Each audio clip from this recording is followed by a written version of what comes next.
Today on Zestology, the key to healthy aging. What is the age of your immune system? Not your chronological age, your biological age. You may be shocked when you find out. Hi, I'm Tony. I'm an author, presenter at Sky Sports, and years ago I went to the jungle and got ill. Very ill. So this is my podcast adventure to find more energy. It's packed with biohacking, science, health tech, supplements, and some of the most well-known experts on the planet. This is something I spent 4 months of my life doing with electrodes glued to my head so that you can do a lifetime worth of meditation. Decide what you don't give a fuck about, which is something you don't care about. Some of it gets quite out there. I had some stem cells sent up to my house that I had stored, and then I injected myself with mannitol. And we even hack hangovers. Alcohol is poisonous. So is water and oxygen in the wrong dosage. So that's my podcast, Zestology. Live life with energy, vitality, and motivation. Welcome back to Zestology. I'm Tony, and today looking into something that I've long thought is really important if you're someone who considers yourself into health, a bit of a biohacker, and that is doing some testing, not around, I've got symptoms, I need to do some testing, but preventative testing around aging and healthy aging. And today we're looking at Glycanage, which is a test where you can do it at home. And I took the test today, which is why I'm recording this podcast at my kitchen table, just after having spoken to Nina and having done the test as well. And Glycanage is potentially the key to healthy aging because it's a biological age test that measures how well you're aging. I'm 21. No, I'm not really. I'm 47. But my biological age might be quite a bit older, or hopefully quite a bit younger. And Glycanage measures your unique response to lifestyle changes.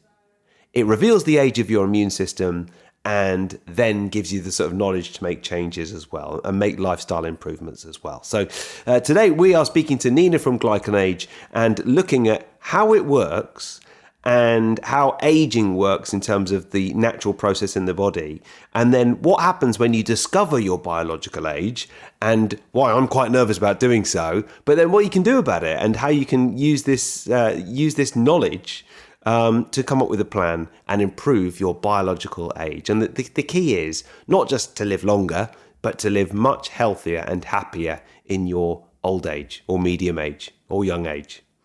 So here is Nina from Glycanage. Oh, and by the way, if you want a discount code, it's Tony. I'll go over it at the end anyway, but it's Tony, and I think it gives you 15% off. If you go to Glycanage with a Y, and then use the code Tony, you get 15% off. But before that, let's speak to Nina, find out how it all works, and here she is on Zestology.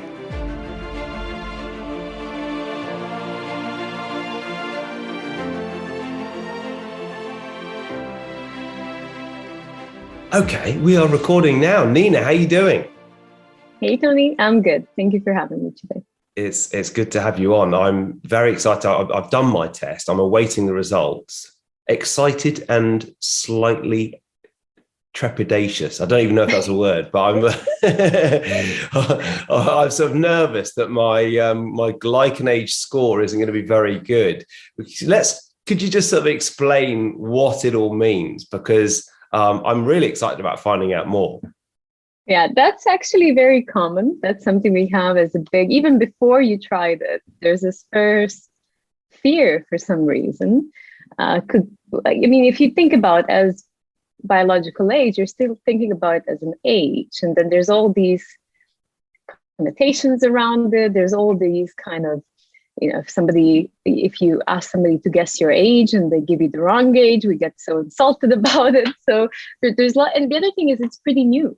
So anything that's new, we have a fear around it. And the reason why it makes sense and why all of this, going from Glycanage to many other things we can measure, is what's the point of us only reacting to something when it's already symptomatic or it's too late? If we can actually predict our health in the future and measure it as often as we measure the health of our car, then when things do go wrong, it won't be a surprise. It won't be scary. It's maybe something we're moderating throughout life, and then we're not shocked, because right now we just walk into disease fully unprepared, and it hits us while we could have managed it throughout our life and delayed it as much as possible, or not even gotten majority of the conditions that are anyhow lifestyle related. I've long thought that, and actually, I've got American friends who do a little bit more testing than we do here. And I'm not sure whether that's because everybody in America has private healthcare or not, but we just don't do anything unless we get ill, do we? Here, we just get on with it and see what happens. And we rely on the healthcare systems, and their design is by default. We are treating disease when it's severe, and we pretty much don't want to see you until you're sick enough. Otherwise, you're the worried well, and we're just going to try and get rid of you as soon as possible. And the budgets are very small. So although it doesn't make sense, if you're really wanting to, I think they eventually will have to change, because the way it's done at the moment, everything's just crashing down. You can't really just wait for emergencies to happen. You should control them and prevent them as much as possible, but we are reliant on it. It's what we think that our health is all about. It's going to a doctor if we have a problem, and we don't think about it until it gets to that stage. Yeah. So do you get nervous when you get your results? I did at the first one. So the first one, I was very nervous, actually. I think the first one I did was probably 6-7 years ago. So I was 24, and that was my first one. Yeah. And at the time, I couldn't tell you that I was the most healthy. So I definitely had a terrible diet. It was basically pure sugar and stress eating and so forth. So it wasn't the healthiest diet. And I was under a lot of stress running different businesses. So I was actually very scared of what it would be. And then it came out that I was 21, which was 3 years under my actual age. So I was quite happy that I was getting away with all the damage I was doing. And then I measured it every year since then, and it actually went even backwards. So as I got older, I got healthier, which was quite nice to measure. And then it does fluctuate. So if I am gaining weight, it goes up a little bit. If I'm losing weight, it goes down a little bit. Right. Wow. Okay. Well, at this stage, we must explain to people exactly what the test does and what it tells us, because it just sounds like such a good idea. But I really want a sort of an explanation of what it offers people, what people are going to get when they take the test. In simple terms, it measures how well you're aging. So your biological age, we have a chronological age, which is fixed by the year we were born, and a biological age, which is more connected to our health or how well our body is aging. And for the Glycanage test, it's really the immune system. So we look at how the immune system ages through time, and the immune system creates inflammation. And as we age, we naturally accumulate this low-grade chronic inflammation, something that's also called inflammaging. And then when you look at all the conditions that happen to us as we age, from autoimmune, cardiometabolic, even things like Alzheimer's and Parkinson's, everything is connected to this low-grade chronic inflammation. If you look at the whole spectrum of conditions, it's present in the majority of them. And in some cases, we even know that these early molecular changes we measure can be causal in some of the conditions. So it's not that it's just a consequence of aging, it can also be a cause of premature aging. Okay, yeah. So that's in simple terms. So you can measure it. It's not unbelievable. So I think we're still very skeptical about aging, and we think, it's not something we can control. It just happens to all of us. There's nothing we can really do. But biological aging now really is controllable. So we can measure it, we can change it, we can influence it, and we can live a longer and healthier life. And that's down to our choices, but also down to knowing what's the right way for us to live, because we're all very different. And if we follow these generalized advice for health, it usually doesn't apply very well to us as individuals. Yeah. And I sort of know, because we had a chat before we did this podcast a couple of weeks ago, didn't we? And you explained the mechanism, but just tell people, what is the mechanism by which the test works that out from the blood sample that you send? Yeah. So now, because we've had COVID, everybody knows about antibodies. So you do a blood test. So you take a few drops of blood. You can do the test at home, and then you leave the blood to dry, and you ship this to the lab. we then fish out your antibodies. We fish out IgG, which is the most prevalent antibody in blood, and it represents over 70% of all of the antibodies you produce. So it's your adaptive immune system, which is influenced with everything throughout your life. And then we cut these glycan structures around your antibodies, and we look at their composition. And then these glycans would activate or suppress inflammation, so they can be good or bad. And as we change, the composition changes. So you get more of the bad ones, less of the good ones, similar to microbiome. You have more bad bugs or less good ones. If you have the ultimate balance of them, then that's a optimally working gut. But in this case, an immune system, because you want inflammation. So you want to react to a threat with inflammation. But then you also want the anti-inflammatory ones, which shut this down so you don't hurt yourself and damage your own tissue in the case of autoimmune disease. Yeah. So, I'm just thinking, for instance, I've had a slight cold over the last couple of days, and I did the test this morning. Will that have an impact on the results? No, it's chronic inflammation, and because it's the adaptive immune system, it has a half-life is how long it takes for the molecules to exchange, and for IgG, it's about 3 weeks. Yeah. So you wouldn't see, and then also, this is only the half of it. So really, you would see a change after a couple of months. You wouldn't see if you had a cold for a few days or you had some coffee in the morning, anything like that. That would not impact your result. It's more of a stable measurement. So even when we look at how people age, you can be aging much faster or slower, meaning you're 10 years older or let's say younger. But if you are not changing anything, the average person ages a year per year per the glycanate. So it's very stable, even on an annual basis. But then if you do have an impact, you can change it by a decade between a couple of months of the right type of intervention. Yeah. So let's just go into that. So you've got your actual age, and then you get your results, and you've got your glycanage. Yeah. Yeah. Which great. Tells you how healthy you are or where you are on your health span journey, and then where the utility is. So first, on your side, biohacking. You want to validate that everything you're doing is actually having this benefit for your long-term health. But it really applies to everything we're doing for our health. So from going to the gym, following certain diets, having a supplement regime, it's about validating that all of these investments from time, money, energy are actually adding to our long-term health rather than taking away, because we can be doing the wrong things and doing the reverse. Yeah. Well, I've always been a huge tracking fan. I love tracking. I love tracking everything. And this is sort of tracking on a macro scale, isn't it? It's okay, over 3 months, have the things I've been doing working? Because obviously the idea is that you keep testing. And if your score isn't, or your glycanage isn't where you want it to be, then, as you say, you start to make changes and you can really see quite a shift quite quickly. Yeah, so that's the point of it. And one good analogy is a car. So the chronological age is the date of production for the car, and the biological age is the mileage.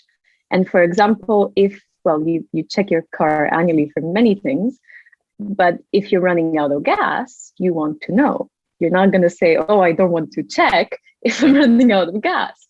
So it's a way to see if you're running the car too much and if you should take a break, and if you need to add certain things in to make it work better. Yeah, no, it's brilliant. It's I'm really excited to get the results. So how long does it take?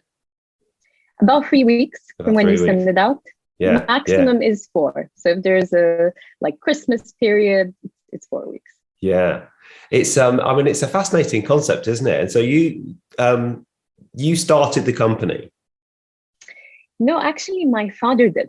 So he's a scientist, and and he's a glycobiologist. He's actually the world's leading glycobiologist. So his research lab looked at more human glycans. So these are the glycans. We have these glycans in every single cell. All of our proteins are glycoproteins, at least all we've had since we were complex life forms. And many people don't look at them. Many people are not aware of them, even from the biology perspective. Yeah. It's similar to where maybe microbiome was 5-7 years ago, where it was still strange to us to accept that we live with microbes and that they're in our gut or skin. Same as with glycans, which are sugars. They're a structural component of our biology, and they actually change how our proteins work. And they combine all of these influences because part of it is influenced by genes, and then they're heavily influenced by our behavior and environment, and they put these two things together. So you can really see what's happening in the body through time. Yeah. Wow. And he's the world's leading expert on it. Yes. So far, we looked at over 150,000 human glycans from different people. A lot of them followed over a number of decades. And these are mainly research cohorts. So these are biobanks around the world looking at aging in general, or looking at different conditions, or, for example, having a person before they develop a disease and then afterwards as well, and following the outcome. So it's a very good data set. Now, as we went commercial, the people who care most about this are the people who are the healthiest. So we got some incredibly unusually young results. Yeah, really, Particularly at the beginning, as we were attracting these super healthy people, something we wouldn't usually see in the average population. But then we also found people who are, you would say they're the picture of health, but actually they had very advanced glycanaging, and it was actually connected to some of the things they were doing for health, which was actually damaging them for the long run. Right. What sort of, because I wanted to get onto some sort of, I've read a lot of the examples on your site, and it's fascinating to see the stories that people have got. Would that be, for example, as I said, I've been feeling slightly, nothing too bad, but slightly under the weather the last couple of days. Therefore, I've very much moderated my exercise to this very gentle sort of qigong in the sunshine, basically. But when you do a real full-on hour-and-a-half workout with the heaviest weights you can lift, you're putting quite a lot of stress on the body. Is that the sort of thing you're talking about? Yes. So we can, starting from stress. So this is also a good way to think about it, is the ultimate balance of the organism, or homeostasis. Yeah. And then you have good stress, which is hormesis, or you are acutely causing stress, which is positive because it helps us to activate these internal systems we have to fix ourselves. So we wake up a sleeping system to, for example, if you're exercising, you're building new muscle.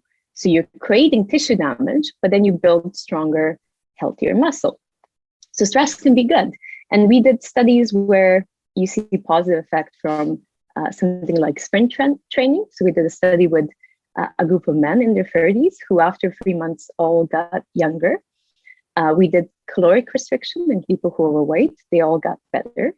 But then when we looked at really intense exercise, and this was bodybuilding in women, they actually had accelerated aging from the time they started to prepare to compete to competing. And then they partially recover post competing. But what was because we had a control, one was just exercising, another one was on a diet and exercise program. And the one on a diet, and so a very restricted diet and intense exercise, they had the most amount of inflammation and they didn't recover in the period we followed them. So if some things which are good on their own or good at a certain measure, if you couple them together and overdo them, you actually have a negative effect. Yeah. Which is what you sometimes see with health enthusiasts, because we're so eager to be so healthy, and then we do something which goes a little bit too far. So we starve ourselves a bit too much, or we exercise 2-3 hours a day, and we can't, and so forth.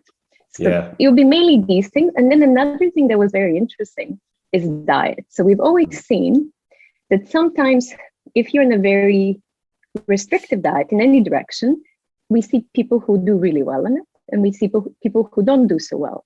So we did a study of 1,000 people. They were followed over a year, and they were on 5 different types of diets, where it was both from high carb to high protein to high fat and the combinations.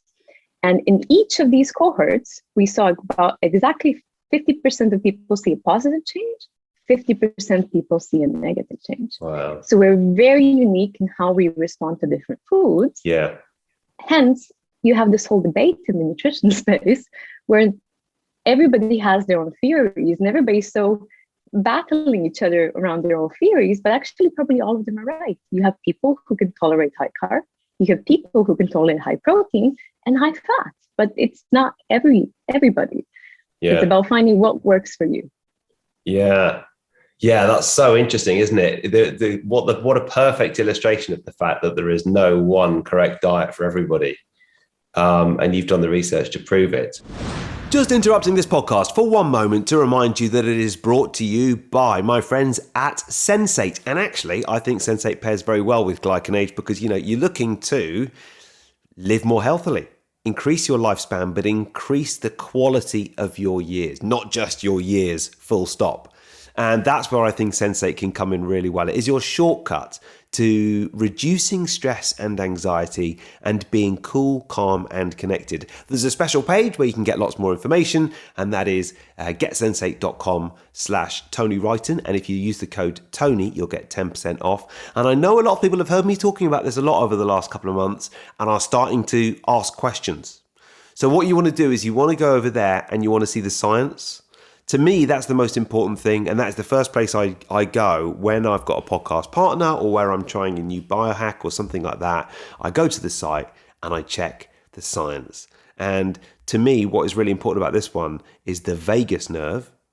The vagus nerve is super important. It regulates sympathetic and parasympathetic responses, and sometimes our vagus nerve gets a little bit out of whack. And that is why they've got loads of research around the vagus nerve and Sensate on their site. Getsensate.com/Tony Wrighton. Use the code Tony for 10% off, and it might help make your Glycanage age better as well. Now, back to the show. I was just thinking about COVID and vaccines. A lot of us have had COVID or vaccines or both over the last year or two. Have you noticed anecdotally, or have you done any studies on people's Glycanage scores and results after COVID? This is a big area of research where we have both some early scientific data and we have lots of case studies. And there's a study that's just being drafted. So where they followed people, I think they did have them before they enter hospital, as they enter the hospital, and then outcomes. And this acceleration in your Glycanage can predict outcomes, meaning if they have very severe COVID or even death. So the inflammation is very involved in COVID. Yeah. But when they looked at the mild or like the very mild or mild cases, they didn't see a change. And what we see in our customers, some have zero impact. So they have COVID, they may not feel so well for it. And now COVID has very much changed over the last 2 years, but you know, they may feel quite poorly for a week or so, but they don't see any impact on their Glycanage. And you have others who also don't end up in the hospital, but they see 4 or 5 years increase, which then goes back to their baseline about 3 months later. Right. Wow. Yeah. Wow. That's, because I was reading something about if you have COVID, you're actually recommended to postpone major surgery for at least 7 weeks afterwards. So it shows the impact that it has on the body quite a long time afterwards. Yeah, it does. So for us, there's always this after effect because the half-life is quite long, but it would have an impact and you will, of course, have long COVID, which then can have an impact for much longer. Yeah, absolutely. Yeah. So we were chatting a few weeks ago at the London Biohackers Meetup, and I know we're both going to be at the Health Optimisation Summit in May. And I'm really looking forward to that because it's a bit like, well, I mean, I've been to the last summit and I've been to a few of these conferences in America, which you would really call a festival rather than a conference. But as you say, it does tend to be that a lot of the people who get most interested, certainly in my podcast, it sounds like with Glycanage as well, are the people who are the most healthy. but I suppose that's not to say that they don't need it any less. Yes, so it is. So it's this, what do you call it? Not confirmation bias, but positive reinforcement that what you're doing is great. And then that cohort is very complicated in the delivery of bad news.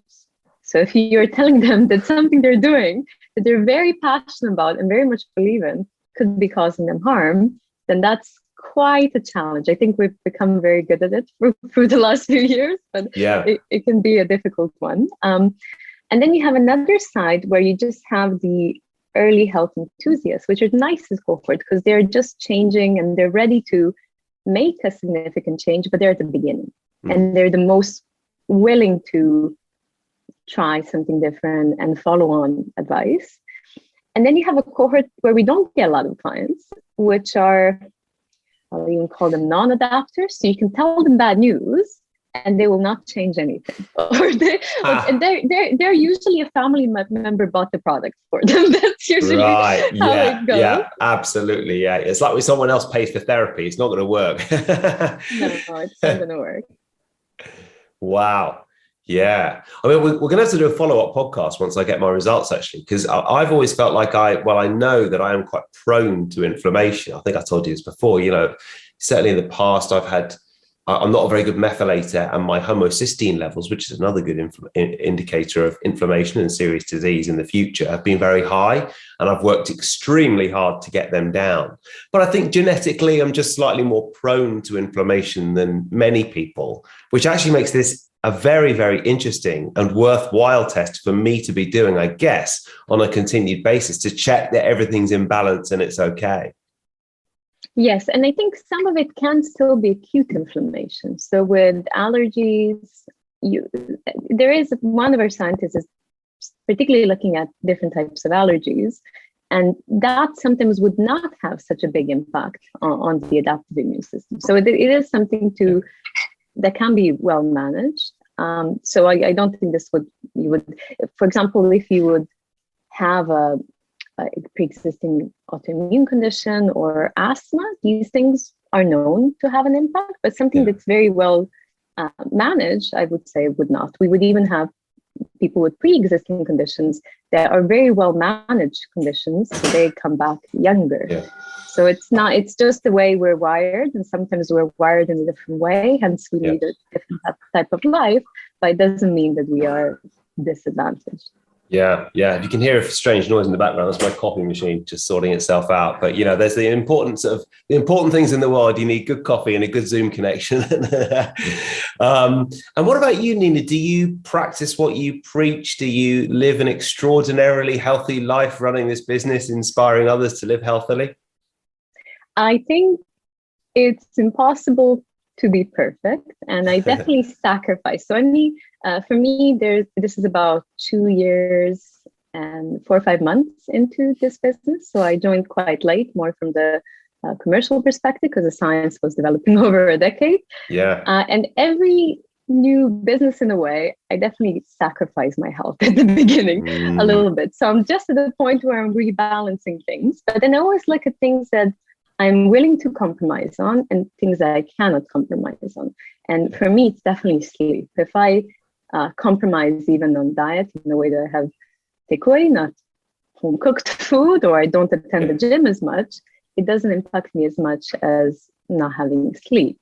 But I have gone through a personal transformation, so I'm very aware. So I think this was probably my second or third startup. There was a couple years out of university, and I was just heading towards a burnout and probably completely wrecked my gut.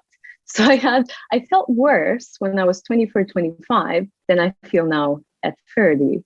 Wow. And mainly it was related to stress response, and then that went to eating habits and all kinds of like a completely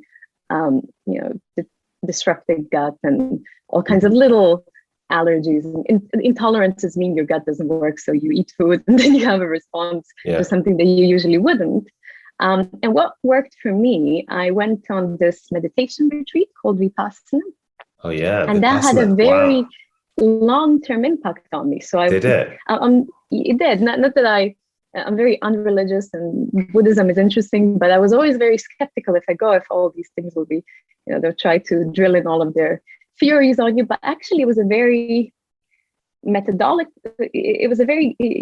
we all think that we can't manage stress. So we think that stress is something you just have to stop doing what you're doing. Otherwise the stress will always be there. And what I learned there is that you can change your stress response. So I came back to the exact same environment, which was making me sick and stressed. And I wasn't sick and stressed. And it was in a way almost a permanent impact. And I do practice. So I would go every few years and I would do it maybe once or twice a week. You're supposed to do it more often than that. Yeah. It had a very permanent impact on me. And then I'm definitely conscious of food, but I do not cook, particularly not the last 2 years. So I can't say that my diet is perfect. And I don't think the supplements help. I try to have diversity of plants because we know that that has a big impact. And I do all kinds of hacks around my sleep. And that really makes a change for me. Great. Well, I'm sure knowing Tim Biohacker will give you a few good ideas for the hacks around sleep. And how long was the Vipassana? It's 10 days. 10 and days, it's a silent retreat. You can meditate, I think, up to 11 or 12 hours a day if you like. And there's no dinner, there's no talking, there's no digital devices, there's no Wi-Fi.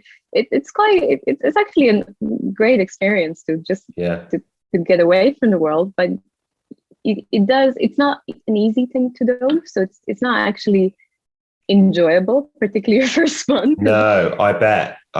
Yeah. But I bet if you were to do it now, your glycanage scores would potentially go up afterwards and your glycanage age would go down. Yes, well, actually, I maintained them pretty well. So when I looked at my scores throughout the last 5-6 years, as I got older, all of my, we call them indexes, got younger. So I am kind of beating time. All the last couple of months, it's gone a little bit up and down, but we're getting bit of a reset. Well, look, I'm absolutely sold. And can we record something else once I get my results? Because it'd be fascinating to talk people through the process of analyzing glycanage. And I think that'd be great. Absolutely. And you do, so each of our tests comes with a consultation, and that's led by our scientific team, because the science is quite complex. And then they have additional education in clinical nutrition or lifestyle medicine. So when you have your consultation, you can we can see if the consultants, if they would want to do a podcast with you, because they're scientists, you can have a little bit of a proper geeky discussion if you're into it, and bring it a bit closer to the audience by talking about your case. Yeah, definitely. No, that'd be great. Good. Well, now listen, the questions I ask everybody, what is one tip that you would give for living with more energy and vitality, and one book that you would recommend? So one tip for more energy and one book. So tip, I would say sleep cold. So it can be an open window or a cooling bed. That's a new hack I've done. It really does help me sleep better, even if I sleep shorter, which then gives more energy throughout the day. And then book-wise, it's not a happy book, but the one I've enjoyed reading was called The First Cell.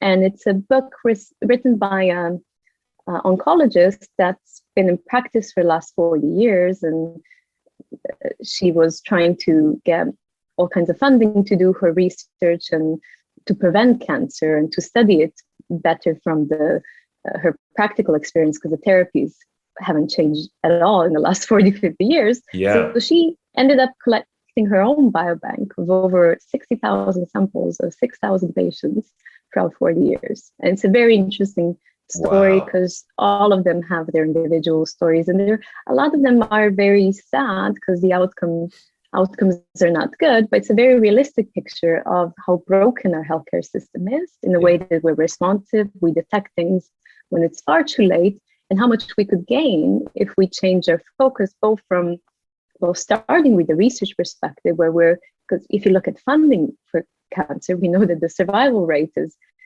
much, much better, even 80-90% better if you detect it early, while only 5% of funding goes for prevention and 95% goes on treatments, which maybe prolong life for weeks or months. So it's really upside down, and it's a very true reflection of what's going on. And I don't know if others will enjoy the book, but I highly recommend it. No, when you put it like that, it is so upside down, isn't it? And of course, that's where interesting health tech like your own company can start to change that as well. You know, I mean, goodness knows where technology will go over the next 10 years and what you might be able to do with Glycanage as well. I mean, I don't know if you're thinking about future products, but there's presumably the advances are moving quickly. Well, we already have diagnostic scientific products, which we can't use commercially because you have all of these regulatory hurdles, which are for us even more complicated than the genetic space because of the devices. But we have this scientifically. So we already have published papers where we know that certain structures, even in the report we analyze, they're in your raw data, can be predictive of cardiovascular events or rheumatoid arthritis, different autoimmune diseases, diabetes type 2, and so forth. And we can do this scientifically. We can't get to it commercially. We can tell you where you are on this disease journey, so you can detect it early before. For example, hypertension, the glycans change 7 years before you're pre-hypertensive. So if you got a report saying you're 7 years away from hypertension, you have a very long time frame to respond. But then the problem is, if you go to your doctor and you say, hey, doc, I did a test that told me I'll have hypertension in 7 years, you say, okay, great. Yeah, come back in 7 years and I'll prescribe you the drug for it. But until then, there's nothing I can really help you with. So it is an upside down way. And we're thinking about ways how to make it accessible earlier. So there may be some open source systems where you can upload your data and get all the references without us telling you what it is, but you can do your own research.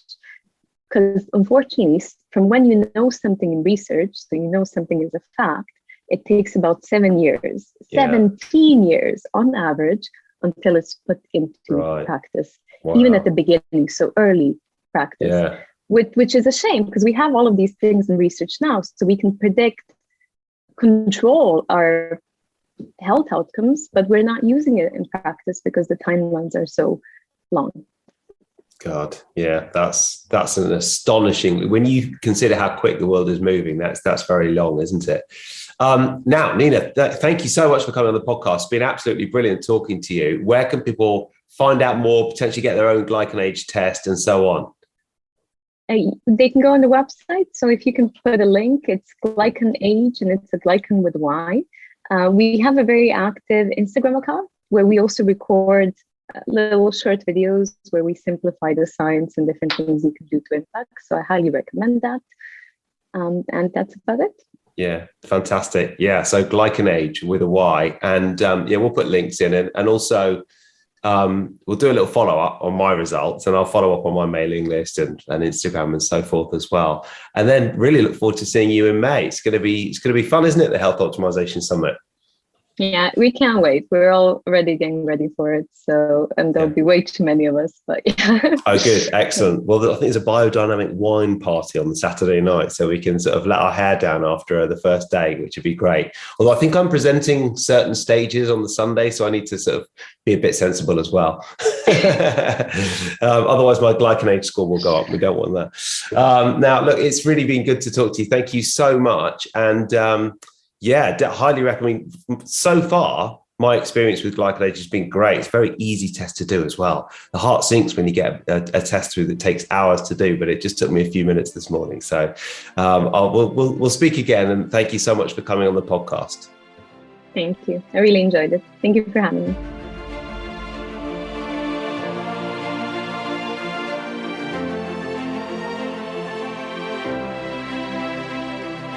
There you go. Thank you so much to Nina for coming on Zestology. She is a force of nature, isn't she? A successful entrepreneur, as you heard today, has co-founded several startups, and I'm so excited to see where Glycanage goes. And if you want to use a discount code for Glycanage and take the test like I did today, it's a great user experience. I'm a bit of a sort of user experience geek, because I have taken blood tests in the past that were quite painful and took me a long time. And this one's very easy to do. And I think Glycanage have definitely got it right from that aspect. We'll see how keen I am when I get my results, but I'm absolutely fascinated. And look, if the results do show that I'm older than my chronological age, then I need to do something about it. It's good information, isn't it? So if you would like to get involved, you can use the code Tony by going to glycanage.com and use the code Tony. That will get you 15% off, a nice little chunk of change off. And also on their site, they've got all sorts of details about what actually happens with Glycanage, how it works, what sort of self-care you can use, the science behind it, and how you get the follow-up calls with those scientists to help you understand your results. And I think we've got another podcast in the making there, haven't we? Definitely. So glycanage.com and use that code Tony to get 15% off. Listen, thank you so much for listening to Zestology this week. As you hear this, I think I pre-recorded this by a few days at my kitchen table because I think I will be somewhere exotic in the world. And I'm going to record a podcast from there as well, because I do like to record these podcasts out and about. And I'll tell you where I'm going. It's Thailand. And I'm really looking forward to it. And so yeah, I'll record something smug from there at some point. But in the meantime, thank you for listening. Thanks to my podcast partners, Sensate. And as I said a little bit earlier, I really feel like Sensate would pair well with Glycanage. And actually, at the Biohackers London meetup, the crew from Sensate were there and the crew from Glycanage were there. So I hope they met. But Sensate is this weird pebble that you hang around your neck. It really is fantastic. It definitely helps you to unwind, de-stim, de-stress. And I mean, I don't know about you, but I just sort of feel with what's going on in the world at the moment, we need this more than ever. It is your shortcut to reducing stress and anxiety. And you can go to getsensate.com/Tony Wrighton. That's getsensate.com/Tony Wrighton and use the code Tony for 10% off. Again, a nice chunk of change. And if you are someone who is a little bit prone to anxiety, that's me. That's why I've booked a holiday for 3 days' time. Maybe some people don't feel this, but I am just a type A, overstimulated person and I need to unwind. Getsensate.com/Tony Wrighton, use the code Tony.